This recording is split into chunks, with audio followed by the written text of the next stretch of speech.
Breaking news చూస్తున్నాం. తాటికొండ రాజయ్య భవితవ్యం ప్రశ్నార్థకంగా మారింది. ఇటీవల బీఆర్ఎస్ కు రాజీనామా చేసిన రాజయ్య కాంగ్రెస్ లో చేరే ఆలోచనలో ఉన్నారు. దీనిపై త్వరలో తన అనుచరులతో సమావేశం కానున్నారు.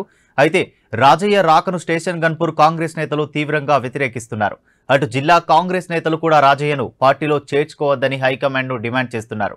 జనగాంలో కాంగ్రెస్ బలంగా ఉందని జిల్లా ఉపాధ్యక్షులు జగదీష్ రెడ్డి చెబుతున్నారు.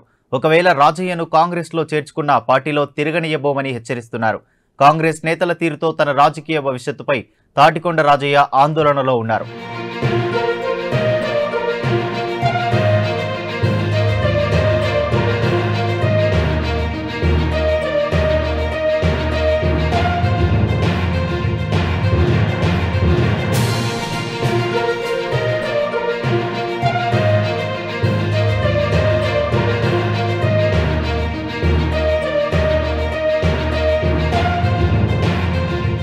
తాటికొండ రాజయ్య భవితవ్యం ప్రశ్నార్థకంగా మారింది. ఇటీవల బీఆర్ఎస్ కు రాజీనామా చేసిన రాజయ్య కాంగ్రెస్ లో చేరే ఆలోచనలో ఉన్నారు.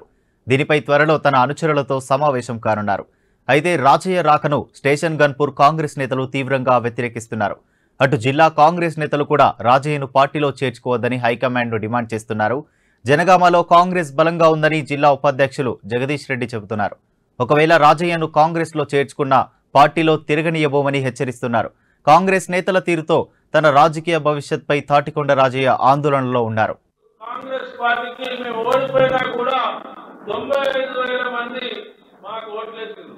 అంటే కాంగ్రెస్ పార్టీ ఇక్కడ బలంగా అయింది. మళ్ళా కాంగ్రెస్ పార్టీలకు వచ్చి మళ్ళా అధికారం అప్పగించాలనే ఒక దురాశతోని ఈ రోజు లీకులు ఇస్తా ఉన్నావు. నిన్ను పార్టీలో చేసుకోవద్దు, ఎవరు కూడా చేర్చుకోరు. చేర్చుకున్నా ఇక్కడ కార్యకర్తలు నిన్ను వదిలిపెట్టాం. మాకు కాంగ్రెస్ పార్టీకి మేము ఓడిపోయినా కూడా 95,000 మంది మాకు ఓట్లేసారు. అంటే కాంగ్రెస్ పార్టీ ఇక్కడ బలంగా అయింది. మళ్ళా కాంగ్రెస్ పార్టీలకు వచ్చి మళ్ళా అధికారం అప్పగించాలనే ఒక దురాశతోని